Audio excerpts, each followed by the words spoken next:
Hi guys, welcome back to another story time. Thank you very much for tuning in, for joining, for sharing, for subscribing, for liking, for commenting. Really appreciate the love and the support. Please continue to support me. So in today's story time, I am just gonna tell you about something that happened while I was actually going to school.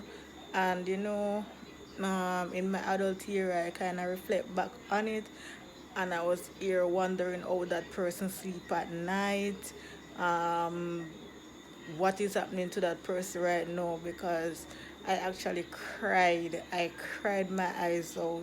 I literally cried. So I'm just here hoping that these tears that I actually shed back then, I hope it's actually on your conscience and you are actually facing the same consequences as to what I did, um, as to what happened to me, you know. Um, so mommy and daddy were actually living together. They actually lived together for 35 years. Um, during the time, my little brother wasn't in the picture as yet. It was just me and my bigger brother.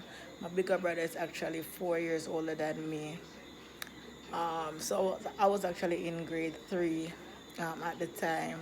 So mommy and daddy had their differences.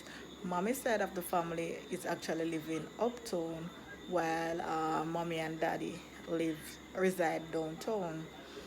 Anyways, mommy and daddy had some differences, and mommy took her things and she went to her grandmother's house, her mother's house, sorry, which is my grandmother.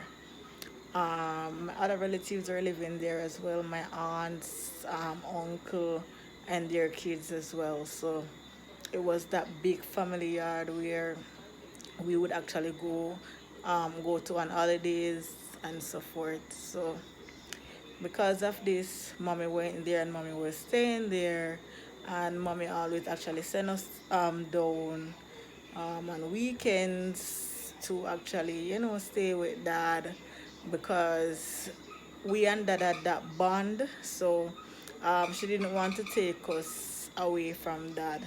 We actually still keep in contact with that. So I was always excited to go in Kingston because that's where my friends were and so forth. So even though the school that I was actually attending, it was actually uptown where my grandma lived, because I was actually attending Swallowfield Primary and Junior High School at the time. Um, anyways, it was a Sunday, and buses are hard to get. So at the time, we used to walk from where we were living to the bus park. We're right at the big tree there, where Mothers. I'm not sure if Mothers is still there because I haven't been in Kingston in a while. So Mothers was there. So that's where we used to take the bus, the Whitehall bus 44. So one Sunday that gave us some money because I had my school bag. My brother had his school bag as well, and we were actually going up to mom because we had school the Monday morning. So mom already dad gave us the money. We packed her bag, and we headed off. We journey to the bus park.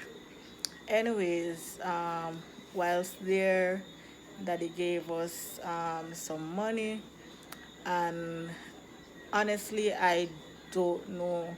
Um, I don't remember the exact funds at the time, no.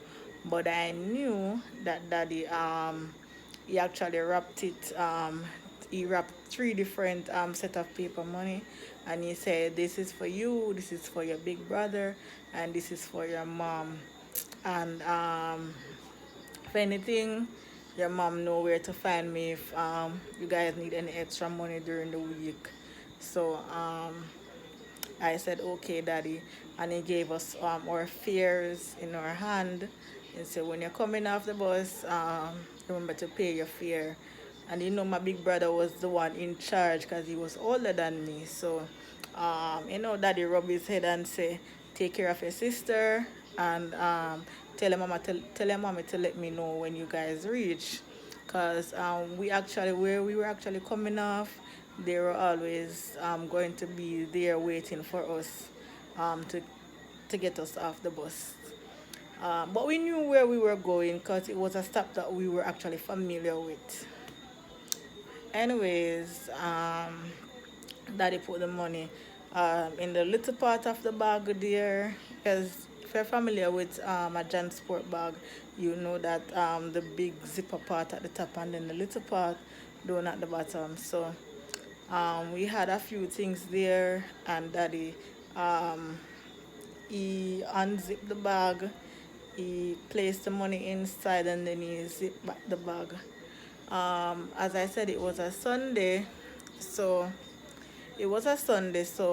buses were hard to get and the buses were full. So we actually had to stand as children. So we were actually standing from downtown, and when the bus actually reached half a tree, usually most passengers were off the bus, and that's when we would actually get a seat to sit. Anyways, I because the bags were heavy, normally you would ask somebody to hold your bag for you, um, and I did ask a specific young lady because I was really, really afraid of the males because they were normally not that, they didn't have that pleasing face, or, so I was actually eager to ask a female or a person that was actually up in age. Those were the persons that I would actually ask to hold my bag for me if I was traveling with any load that would make me uncomfortable, because you have to stand and hold the bus railing, and and so forth. Anyways, I asked this female to hold my bag for me, and she actually hold my bag, and she came off. I think she came off somewhere between Crossroad to Half a Tree. Uh, I'm not certain as to the exact stop, but if you're familiar with traveling in a bus in Kingston at the time, the bus is crowded. So, you know, when someone actually say bus stop, everybody actually gather to that one spot. So as a person actually get up, you slide, go in, and you end up get the seat. So that's what happened, because she was holding my bag and stuff, which actually placed the bag on the seat, so it was easier for me to get the seat. So when she exited off the bus, I got the seat and I was sitting there and so forth. My big brother asked me if I was okay, and I told him yes. He eventually got a seat when we actually reached at Half a Tree, because by that time the bus wasn't that full to capacity anymore. So we reach Whitehall Avenue. Mommy took her bags, and my other aunts, they actually took my brother bag as well. And we were walking, talking, and mommy was asking me how was the weekend, what happened, and so forth. So I was actually explaining to her and so forth. Anyways, when I actually reached home now, and mommy started to unpack the bag, so mommy was saying, Daddy gave you any money? And I said, yes, he gave me some money. It's actually in the bag there. Mommy opened the bag, no money. Mommy actually opened the bigger part, because she was saying probably it's in the bigger part. We searched the bag, no money. Like, we literally searched the bag. Everything was taken out of the bag, and no money was inside the bag. The only person that actually hold that bag other than me, and when I handed the bag to my mom, was the person that was actually holding the bag for me. Trust me, we weren't we weren't rich. So the money, we were actually living off hand to mouth. So the money that daddy gave us was actually to help to sustain us for the week. Because my mom was actually there. My mom wasn't working. So, daddy had to send money same way for her to get us something to eat in the evening as well. And the person took the money outside of the bag. I cried, my mom cried, my grandmother cried, my big brother cried, every single body cried because they knew how important that those funds were. It was actually all my lunch money in it to go to school as well. My brother lunch money in it to go to school as well. And the person took the money. Um, it was such it was like somebody had passed away. It was just it was just a mournful day for us. Um, Honestly, I did not know how my mom got through that week, but all I knew, she was actually crying. She cried the Monday, she cried the Tuesday, she cried the Wednesday, and I believe that week was when she actually went back down to my dad because things was so hard for us. And then at the time, she didn't want to burden her family as well because they had their own expenses. They had their kids to look about as well. And my grandmother used to sell crab out by the front along Whitehall Avenue there. So the little crab money that she make, it wasn't enough to sustain her daughter plus two grandkids. We did get food, don't get me wrong, we did get dinner in the night, but it wasn't what we were used to when mom was cooking. So sometimes when we reach home, it would be one of this or a piece of that. It wasn't what we were used to, but we still made the best of it, and here we are now. We actually passed the worst. So, but all I knew, the person that took that money, I water is on you.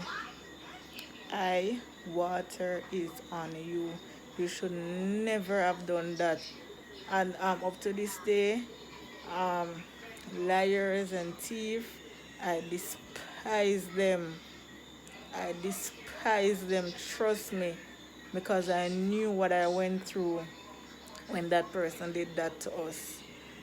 So um person that did that, even now my heart still ache because I am actually remembering, and it's actually hurtful. It was hurtful, it was painful, and to this day it actually hurt my heart because of that thing. You see, if it actually just take even one of the money, them probably it wouldn't pain. It wouldn't that painful. But to know that you took her money, you took every single cent, and you did not leave even dollar, not even $1. You never leave for one of us. You understand? It was really, really painful. But trust me, um, I hope God give me the strength to forgive you. Trust me. I really do. I hope. I really, really hope so. But um, it's hard. It's really hard because we did not deserve that. We were actually poor people trying. So um, that's my story, guys. Um, Thank you very much for listening, and I do hope that you stay tuned for another story time. Thank you very much for your time, and have yourself a wonderful rest of your day or rest of your night.